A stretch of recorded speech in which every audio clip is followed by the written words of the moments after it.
नमस्कार जय जगन्नाथ आम चैनल को आपण मानकु बहुत बहुत स्वागत। सांग माने 2 सेप्टेम्बर 2024 सोमवार दिन पवित्र सप्तपुरी अमावास्या। एही दिन गाई को चुपचाप खुआई दियंतु। एही गोटिए जिनिस जीवनर सबु समस्या तुरंत हेब पूर्ण। आपणंकु माँ लक्ष्मी एवं भगवान विष्णुंकर विशेष कृपा प्राप्ति हेब एवं माँ लक्ष्मी कृपारू आपणंकर घर धन धान्य भरपूर होइजिब एवं आपणंकर समस्त मनस्कामना मध्य पूरा होइजिब। तेबे सांग माने भिडियोटी रे आगकू बढ़िबा पूर्वरु भिडियोटी को लाइक करी चैनलटी को सब्सक्राइब करि दियंतु एवं कमेंट बॉक्स रे श्रद्धा और भक्तिर सह जय माँ लक्ष्मी जय श्री विष्णु निश्चय लेखंतु। तेबे सांग माने आसंतु जानिबा गाईर सेवा किपरि करिबा उचित एवं केउ गाई को कौन खाइबा को देबा द्वारा आपणक गृह रे धनर वृद्धि होइथाए। सांग माने शास्त्र रे गाई को गोमाता बोली वर्णना करा जायछि एवं समस्त देवादेवी माने मध्य गोमातार पूजा करिथांती। गाईर 5टी द्रव्य जहाँकि गोबर गोमूत्र दही दूध एवं घी एही 5टी द्रव्य को अत्यंत पवित्र बोली माना जाइथाए। सांग माने आपण माने हुए तो जानती किंबा न जानती गोबररू बेलगछर उत्पत्ति होइछि एवं सेथिरे माँ लक्ष्मी वास करिथांती।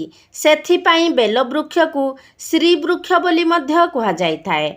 एही गोबररू पद्म फूलर मंजीर मध्य उत्पत्ति होइछि।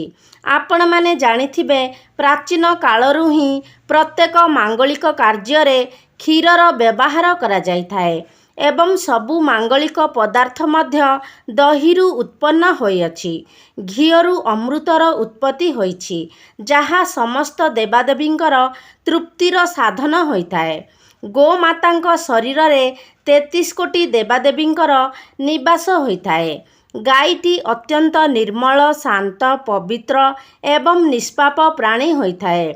चतुर्वेदरे गाई को आमर पालन पोषण करुथिबा कामधेनु माता बोली कुहा जाइथाए।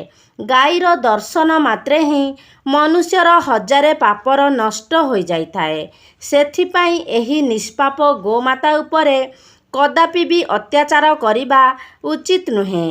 गाई को मारिबा किंबा कौनसी प्रकार कष्ट देबा केबे उचित होई न थाए। एहा द्वारा आपण बड़ पापीर भागीदारी होइथांती। जेउ मनुष्य बिना स्वार्थरे गोमातांकर सेवा करिथाए सेही मनुष्य को जीवनर समस्त प्रकारर सुख सुविधा प्राप्त होइथाए एवं मृत्यु परे सेही व्यक्ति को गोलोक मध्य प्राप्त होइथाए। जेउ नारी गृहरे बना जाइथिबा प्रथम रुटीटी को गाई को खुआई थाए सेही नारी सारा जीवन अह्य सुलक्षणी होई रही थाए। तार सिंदूर को सर्वदा भगवान रक्षा करिथांती। जेउ व्यक्ति गाई ठारू प्राप्त पंचद्रव्य को निज गृहरे सर्वदा रखी थाए सेही गृहरे दुख किंबा क्लेश केबे भी प्रवेश करि पारि न थाए एवं जेउ व्यक्ति प्रत्येक दिन गोमातांकर किछि ना किछि सेवा करिथाए सेही व्यक्ति अत्यंत पुण्यशाली होइथांती। शास्त्र रे गोमातांकु माँ लक्ष्मींकर स्वरूप बोली माना जाइथाए। सेथिपाई गोमातांकर पूजा करिबा द्वारा आपणकर दरिद्रता दूर होइथाए। प्राचीन कालरू ही गोमातांकर सेवा करिबार परंपरा रही आसीअछि एवं प्राचीन कालरे मुनि ऋषि माने मध्य निजर कुटीर रे गोमातांकु रखी तांकर सेवा करुथिले। प्राचीन कालरे राजा महाराजा माने मध्य गोदान करुथिले कारण गोदान करिबा द्वारा अनेक जन्मर पाप नष्ट हो जाइथाए एवं मनुष्य को मोक्ष मध्य प्राप्त होइथाए। गोमातांकर दर्शन मध्य अत्यंत शुभ होइथाए। शास्त्र रे वर्णना रहिछि जे जदि आपण सकाळु उठी प्रथमे गोमातांकर दर्शन करंती तेबे आपणकु अनेक पुण्य प्राप्ति होइथाए एवं सकाळु जदि आपण गोबरर दर्शन करंती तेबे आपणकु लक्ष्मी प्राप्ति होइथाए। ଯଦି ଆପଣ କୌଣସି କାର୍ଯ୍ୟରେ ବାହାରକୁ ଯାଉଛନ୍ତି ଏବଂ ଗଲାବେଳେ ଆପଣଙ୍କୁ ବାଟରେ ଗୋମାତାଙ୍କର ଦର୍ଶନ ହେଉଛି କିମ୍ବା ଆପଣଙ୍କର ସାମ୍ନାରେ ଗୋମାତା ଚାଲି ଯାଉଛନ୍ତି, ତେବେ ସେହି କାର୍ଯ୍ୟରେ ନିଶ୍ଚୟ ଭାବରେ ସଫଳତା ମିଳିଥାଏ। ଯଦି ଆପଣଙ୍କର କୁଣ୍ଡଳୀରେ ପିତୃଦୋଷ ରହିଥାଏ, ତେବେ ଅନ୍ୟ ଉପାୟ ଗୁଡ଼ିକ ସହିତ ଆପଣ ଯଦି ପ୍ରତ୍ୟେକ ଦିନ ଗୋମାତାକୁ ରୁଟି ଏବଂ କିଛି ଘାସ ଖାଇବାକୁ ଦିଅନ୍ତି, ତେବେ ଆପଣଙ୍କ କୁଣ୍ଡଳୀ ପିତୃଦୋଷରୁ ମୁକ୍ତ ହୋଇଥାଏ ଏବଂ ଆପଣଙ୍କୁ ପିତୃ ଆଶୀର୍ବାଦ ପ୍ରାପ୍ତି ହୋଇଥାଏ। ଏବଂ ଯଦି ଆପଣଙ୍କର ଜାତକରେ ଶନି ଦୋଷ ଲାଗିଛି କିମ୍ବା ଆପଣଙ୍କର କୁଣ୍ଡଳୀରେ ଶନି ନୀଚ ସ୍ଥିତିରେ ରହିଛନ୍ତି, ତେବେ ଆପଣ ପ୍ରତ୍ୟେକ ଶନିବାର ଦିନ କଳା ରଙ୍ଗର ଗାଈକୁ ରୁଟି ଏବଂ ଚାରା ଖାଇବାକୁ ଦିଅନ୍ତୁ। ଏହା ସହିତ ଗୋମାତାଙ୍କର ପୂଜା ମଧ୍ୟ କରନ୍ତୁ। ଏପରି କରିବା ଦ୍ୱାରା ଆପଣଙ୍କୁ ଶନି ଦୋଷରୁ ମୁକ୍ତି ମିଳିଥାଏ। ସାଙ୍ଗମାନେ, ଯଦି ଆପଣଙ୍କର କୁଣ୍ଡଳୀରେ ଶୁକ୍ର ଗ୍ରହଙ୍କର ସ୍ଥିତି ଦୁର୍ବଳ ରହିଥାଏ, ତେବେ କୁଣ୍ଡଳୀରେ ଶୁକ୍ର ଗ୍ରହଙ୍କର ସ୍ଥିତି ମଜବୁତ କରିବା ପାଇଁ ଆପଣ ପ୍ରତ୍ୟେକ ଦିନ ଧଳା ରଙ୍ଗର ଗାଈକୁ ସକାଳେ ପ୍ରସ୍ତୁତ ହୋଇଥିବା ରୁଟି ଖାଇବାକୁ ଦିଅନ୍ତୁ। ଏପରି କରିବା ଦ୍ୱାରା ଆପଣଙ୍କର କୁଣ୍ଡଳୀରେ ଶୁକ୍ର ଗ୍ରହଙ୍କର ସ୍ଥିତି ମଜବୁତ ହୋଇଥାଏ। ଏବଂ ଯଦି ଆପଣଙ୍କର କୁଣ୍ଡଳୀରେ ବୁଧ ଗ୍ରହ ଖରାପ ସ୍ଥିତିରେ ରହିଛନ୍ତି କିମ୍ବା ଦୁର୍ବଳ ଅବସ୍ଥାରେ ରହିଛନ୍ତି, ତେବେ ଆପଣ ପ୍ରତ୍ୟେକ ବୁଧବାର ଦିନ ଗୋମାତାଙ୍କୁ ସବୁଜ ଚାରା ଖାଇବାକୁ ଦିଅନ୍ତୁ। ଏପରି କରିବା ଦ୍ୱାରା ଆପଣଙ୍କର କୁଣ୍ଡଳୀରେ ବୁଧ ଗ୍ରହଙ୍କର ସ୍ଥିତି ଠିକ୍ ହୋଇଯାଇଥାଏ। ଯଦି ଆପଣଙ୍କର କୁଣ୍ଡଳୀରେ ମଙ୍ଗଳଙ୍କର ସ୍ଥିତି ଖରାପ ରହିଛି ଏବଂ ଏହି କାରଣରୁ ଆପଣଙ୍କୁ ଅନେକ ଗୁଡ଼ିଏ ସମସ୍ୟାର ସମ୍ମୁଖୀନ ହେବାକୁ ପଡ଼ୁଛି, ତେବେ ଆପଣ ଲାଲ ରଙ୍ଗର ଗାଈର ସେବା କରନ୍ତୁ। ବିଶେଷ କରି ମଙ୍ଗଳବାର ଦିନ ବିଶେଷ ରୀତିରେ ଗୋଟେ ଲାଲ ରଙ୍ଗର ଗାଈର ଆପଣ ସେବା କରନ୍ତୁ ଏବଂ ମଙ୍ଗଳବାର ଦିନ ଆପଣ ଲାଲ ରଙ୍ଗର ଗାଈକୁ ଗୁଡ଼ ଏବଂ ଚଣା ଖାଇବାକୁ ଦିଅନ୍ତୁ। ଏପରି କରିବା ଦ୍ୱାରା ଆପଣଙ୍କର ଜାତକରେ ମଙ୍ଗଳ ଗ୍ରହ ମଙ୍ଗଳଙ୍କର ସ୍ଥିତି ଠିକ୍ ହୋଇଯାଇଥାଏ ଏବଂ ମଙ୍ଗଳ ଆପଣଙ୍କୁ ଶୁଭ ଫଳ ପ୍ରଦାନ କରିଥାଏ। ତେବେ ଯଦି ଆପଣଙ୍କର କୁଣ୍ଡଳୀରେ ବୃହସ୍ପତିଙ୍କର ସ୍ଥିତି ଖରାପ ରହିଥାଏ, ତେବେ ବୃହସ୍ପତିଙ୍କର ସ୍ଥିତିକୁ ଠିକ୍ କରିବା ପାଇଁ ଆପଣ ରୁଟି ଉପରେ ଗୁଡ଼ ଏବଂ ଚଣା ରଖି ଗାଈକୁ ଖୁଆନ୍ତୁ। ଏପରି କରିବା ଦ୍ୱାରା ଆପଣଙ୍କ କୁଣ୍ଡଳୀରେ ବୃହସ୍ପତିଙ୍କର ସ୍ଥିତି ଠିକ୍ ହୋଇଯାଇଥାଏ। ବୃହସ୍ପତିଙ୍କୁ ମାଙ୍ଗଳିକ ଗ୍ରହ ବୋଲି କୁହାଯାଏ। ବୃହସ୍ପତି ଆପଣଙ୍କ ଜୀବନରେ ସମସ୍ତ ପ୍ରକାରର ମାଙ୍ଗଳିକ କାର୍ଯ୍ୟ ଉପରେ ପ୍ରଭାବ ପକାଇଥାନ୍ତି। ତେଣୁ ଆପଣଙ୍କ ଜୀବନରେ ଯେଉଁ ବି ସବୁ ଶୁଭ ଘଟଣା ଘଟିତ ହୋଇଥାଏ କିମ୍ବା ଆପଣଙ୍କ ସନ୍ତାନମାନଙ୍କର ସହିତ ଜଡ଼ିତ ପ୍ରତ୍ୟେକ ଘଟଣା ଆପଣଙ୍କର ବୃହସ୍ପତିଙ୍କର ସ୍ଥିତି ଉପରେ ନିର୍ଭର କରିଥାଏ। ତେଣୁ ବୃହସ୍ପତି କୁଣ୍ଡଳୀରେ ଭଲ ସ୍ଥିତିରେ ରହିବା ଆପଣଙ୍କ ଜୀବନ ପାଇଁ ଅତ୍ୟନ୍ତ ଗୁରୁତ୍ୱପୂର୍ଣ୍ଣ ହୋଇଥାଏ। ସାଙ୍ଗମାନେ, ଯଦି ଆପଣଙ୍କ ଗୃହରେ ସଦାସର୍ବଦା ଅଶାନ୍ତି ଲାଗି ରହୁଛି, ତେବେ ଆପଣ ନିଜ ଘର ଭିତରେ ଗୋବରର ଘଷି ଜଳାଇବା ଉଚିତ ଏବଂ ସେହି ଘଷିର ଧୂଆଁକୁ ଆପଣ ଆପଣଙ୍କ ଘରର ପ୍ରତ୍ୟେକ ରୁମ୍ରେ ବୁଲାଇ ଆଣନ୍ତୁ। ଏହାଦ୍ୱାରା ଆପଣଙ୍କ ଘରର ସମସ୍ତ ନକାରାତ୍ମକ ଉର୍ଜା ଗୁଡ଼ିକ ନଷ୍ଟ ହୋଇଯାଇଥାଏ ଏବଂ ସକାରାତ୍ମକ ଉର୍ଜାର ସଞ୍ଚାର ହୋଇଥାଏ। ଗାଈର ଦୁଧ, ଦହି, ଘିଅ, ଗୋବର ଏବଂ ଗୋମୂତ୍ର ଏହି 5ଟି ଦ୍ରବ୍ୟର ମିଶ୍ରଣରେ ପଞ୍ଚଦ୍ରବ୍ୟ ବନାଯାଏ। ଏହାକୁ ପଞ୍ଚଗବ୍ୟ ବୋଲି ମଧ୍ୟ କୁହାଯାଇଥାଏ ଏବଂ ଏହା ପାପନାଶକ ହୋଇଥାଏ।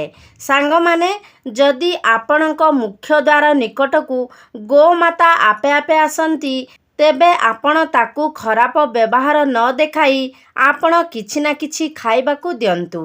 ବିଶେଷ କରି ଆପଣ ଯଦି ପାରୁଛନ୍ତି ଗୋମାତାଙ୍କୁ ରୁଟି ଖୁଆନ୍ତୁ। ଏପରି କରିବା ଦ୍ୱାରା ଆପଣଙ୍କୁ ସୌଭାଗ୍ୟ ପ୍ରାପ୍ତି ହୋଇଥାଏ। କିନ୍ତୁ ଭୁଲରେ ମଧ୍ୟ ଆପଣ ଗାଈକୁ ଖରାପ ବ୍ୟବହାର ଦେଖାଇ ଘଉଡ଼ାଇ ଦିଅନ୍ତୁ ନାହିଁ।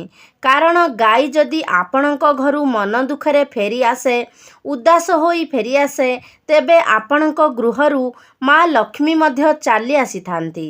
ଆପଣଙ୍କ ଗୃହକୁ ମା ଲକ୍ଷ୍ମୀ ପରିତ୍ୟାଗ କରିଦେଇଥାନ୍ତି।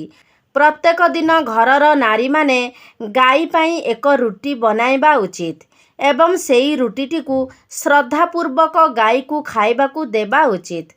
ଏହା ଦ୍ୱାରା ଆପଣଙ୍କୁ ଗୋମାତାଙ୍କର ଆଶୀର୍ବାଦ ପ୍ରାପ୍ତି ହୋଇଥାଏ ଏବଂ ଆପଣଙ୍କର ମନସ୍କାମନା ମଧ୍ୟ ପୂରା ହୋଇଥାଏ। ମାତ୍ର କିଛି ଲୋକ ଗୋମାତାଙ୍କୁ ବାସି ଖାଦ୍ୟ, ଖରାପ ହୋଇଯାଇଥିବା ଖାଦ୍ୟ ଏବଂ ଅଇଁଠା ଖାଦ୍ୟ ମଧ୍ୟ ଖୁଆଇ ଦେଇଥାନ୍ତି। ଏହାକୁ ଶାସ୍ତ୍ରରେ ମହାପାପ ବୋଲି ବର୍ଣ୍ଣନା କରାଯାଇଛି। ଏହିସବୁ ଖାଦ୍ୟଗୁଡ଼ିକୁ ଆପଣ ଅନ୍ୟ ପ୍ରାଣୀଙ୍କୁ ଖାଇବାକୁ ଦେଇପାରିବେ, ମାତ୍ର ଗୋମାତାକୁ କେବେ ବି ଖରାପ ହୋଇଯାଇଥିବା ଖାଦ୍ୟ କିମ୍ବା ଅଇଁଠା ଖାଦ୍ୟ ଖୁଆଇବା ଉଚିତ ନୁହେଁ। ଯେହେତୁ ଗାଈକୁ ଗୋମାତା ବୋଲି ମାନାଯାଇଥାଏ ଏବଂ ଗୋମାତାଙ୍କର ଶରୀରରେ 33 କୋଟି ଦେବାଦେବୀଙ୍କର ବାସ ହୋଇଥାଏ, ତେଣୁ ଗାଈକୁ ଏପରି ଖାଦ୍ୟ ଦେବାର ଅର୍ଥ 33 କୋଟି ଦେବାଦେବୀଙ୍କର ଅପମାନ କରିବା ସହିତ ସମାନ ହୋଇଥାଏ। ଆପଣ ଦେଇଥିବା ସେହି ଖରାପ ଖାଦ୍ୟକୁ ଗୋମାତା ଭୋକ କାରଣରୁ ଗ୍ରହଣ ତ କରିଥାନ୍ତି, ମାତ୍ର ଖାଦ୍ୟ ଦେଇଥିବା ବ୍ୟକ୍ତିଙ୍କ ଉପରେ ସେହି ପାପ ଲାଗିଥାଏ। ଗାଈ ଏକ ଶାକାହାରୀ ଏବଂ ପୁଣ୍ୟାତ୍ମା ପ୍ରାଣୀ ଅଟେ, ତେଣୁ ଗାଈର ଖାଦ୍ୟରେ କେବେ ବି ଆମିଷ ଦିଅନ୍ତୁ ନାହିଁ। ଆପଣ ଯଦି ଏମିତି କାର୍ଯ୍ୟ କରିଥାନ୍ତି ତେବେ ଆପଣଙ୍କୁ ମହାପାପର ଭାଗୀ ହେବାକୁ ପଡ଼ିଥାଏ। ସାଙ୍ଗମାନେ, ଯଦି ଆପଣଙ୍କର କୁଣ୍ଡଳୀରେ ଚନ୍ଦ୍ରଦୋଷ ଲାଗିଛି ଏବଂ ଯେଉଁ କାରଣରୁ ଆପଣ ଅନେକ ଗୁଡ଼ିଏ ସମସ୍ୟାର ସମ୍ମୁଖୀନ ହେଉଛନ୍ତି, ତେବେ ରୁଟି ଉପରେ ଧଳା ଲହୁଣୀ, ଘିଅ ଏବଂ କିଛି ଲୁଣ ଲଗାଇ ଆପଣ ଗୋମାତାଙ୍କୁ ଖାଇବାକୁ ଦିଅନ୍ତୁ। ଏବଂ ଯଦି ଜାତକରେ ଶନି ଦୋଷ ଲାଗିଛି, ତେବେ ଅଟାରେ କିଛି କଳା ରାଶି ମିଶାଇ ସେହି ଅଟାରେ ଆପଣ ରୁଟି ବନାଇ ଏବଂ ସେହି ରୁଟିକୁ ଆପଣ ଗୋମାତାକୁ ଖୁଆଇ ଦିଅନ୍ତୁ। ଏପରି କରିବା ଦ୍ୱାରା ଆପଣଙ୍କୁ ଶନି ଦୋଷରୁ ମୁକ୍ତି ମିଳିଥାଏ। ଯଦି ଆପଣଙ୍କ ଗୃହରେ ଆର୍ଥିକ ସଙ୍କଟ ଦେଖାଦେଉଛି, ଧନଜନିତ ସମସ୍ୟା ଦେଖାଦେଉଛି, ତେବେ ଗୁରୁବାର ଦିନ ଆପଣ ଗାଈକୁ କଦଳୀ ଖୁଆଇବା ଶୁଭ ହୋଇଥାଏ। ଏହାଦ୍ୱାରା ଆପଣଙ୍କର ଧନଜନିତ ସମସ୍ୟା ଦୂର ହୋଇଯାଇଥାଏ। ଗୋମାତାଙ୍କର ପିଠିରେ ଯେଉଁ କୁବଡ଼ ରହିଥାଏ, ସେଥିରେ ସୂର୍ଯ୍ୟକେତୁ ନାଡ଼ି ରହିଥାଏ ଏବଂ ଯଦି ଆପଣଙ୍କର ଗୃହକୁ ଆପଣଙ୍କର ମୁଖ୍ୟ ଦ୍ୱାର ନିକଟକୁ ଗୋମାତା ଆସିଥାନ୍ତି, ତେବେ ତାଙ୍କର ସେହି କୁବଡ଼କୁ ଆପଣ ନିଶ୍ଚୟ ରୂପରେ ସ୍ପର୍ଶ କରନ୍ତୁ, କାରଣ ଏପରି କରିବା ଦ୍ୱାରା ଆପଣଙ୍କୁ ଅନେକ ଗୁଡ଼ିଏ ରୋଗରୁ ମୁକ୍ତି ମିଳିଥାଏ। ଶାସ୍ତ୍ରରେ ବର୍ଣ୍ଣନା କରାଯାଇଛି, ଯେଉଁ ବ୍ୟକ୍ତି ନିଃସ୍ୱାର୍ଥପର ଏବଂ ଶ୍ରଦ୍ଧାଭାବ ନେଇ ଗୋମାତାଙ୍କୁ ସେବା କରିଥାଏ, ସେହି ବ୍ୟକ୍ତି ମୃତ୍ୟୁ ପରେ ଗୋମାତାଙ୍କର ଲାଞ୍ଜକୁ ଧରି ବୈତରଣୀ ନଦୀ ପାର କରି କରି ଯାଇଥାଏ। ସେହି ବ୍ୟକ୍ତିଙ୍କର କେବେ ବି ଅକାଳ ମୃତ୍ୟୁ ହୋଇନଥାଏ ଏବଂ ସେହି ବ୍ୟକ୍ତିଙ୍କୁ ସୌଭାଗ୍ୟ ପ୍ରାପ୍ତି ହୋଇଥାଏ। ଯଦି ଆପଣଙ୍କୁ ଦୁର୍ଭାଗ୍ୟ ପିଛା ଛାଡ଼ୁନାହିଁ, ସର୍ବଦା ପ୍ରତ୍ୟେକ କାର୍ଯ୍ୟରେ ଆପଣଙ୍କୁ ବିଫଳତା ହିଁ ହାତ ଲାଗୁଛି, ତ ଆପଣ ହାତରେ ଗୁଡ଼ ରଖି ଗୋମାତାଙ୍କୁ ଚଟାନ୍ତୁ। ଏପରି କରିବା ଦ୍ୱାରା ଆପଣଙ୍କର ଶୋଇ ରହିଥିବା ଭାଗ୍ୟ ଜାଗ୍ରତ ହୋଇଥାଏ ଏବଂ ଆପଣଙ୍କ ପ୍ରତ୍ୟେକ କାର୍ଯ୍ୟରେ ଆପଣଙ୍କ ଭାଗ୍ୟର ସାଥ ମିଳିଥାଏ। ଆପଣ ଯଦି ଗୋମାତାଙ୍କୁ ରାଶି ଲଡ଼ୁ କିମ୍ବା ରାଶିରେ ପ୍ରସ୍ତୁତ କୌଣସି ବି ଦ୍ରବ୍ୟ ଖାଇବାକୁ ଦିଅନ୍ତି, ତେବେ ଆପଣଙ୍କୁ ଅଖଣ୍ଡ ସୌଭାଗ୍ୟ ପ୍ରାପ୍ତି ହୋଇଥାଏ। ତେବେ ସାଙ୍ଗମାନେ, ଏହି ପବିତ୍ର ସପ୍ତପୁରୀ ଅମାବାସ୍ୟା ଦିନ ଆପଣ ଗୋମାତାକୁ ଏହି ଜିନିଷ ଗୁଡ଼ିକ ମଧ୍ୟରୁ ଯେକୌଣସି ଗୋଟିଏ ଜିନିଷ ଖୁଆଇ ଦିଅନ୍ତୁ। ନିଶ୍ଚୟ ଭାବରେ ଆପଣଙ୍କର ସମସ୍ତ ମନସ୍କାମନା ପୂର୍ଣ୍ଣ ହୋଇଯିବ। ତ ସାଙ୍ଗମାନେ, ଆଶା କରୁଛି ଆଜିର ଭିଡ଼ିଓଟି ଆପଣମାନଙ୍କୁ ନିଶ୍ଚିତ ଭାବରେ ଭଲ ଲାଗିଥିବ। ଯଦି ଭଲ ଲାଗିଛି ତାହେଲେ ଲାଇକ୍ କରନ୍ତୁ, ସେୟାର କରନ୍ତୁ।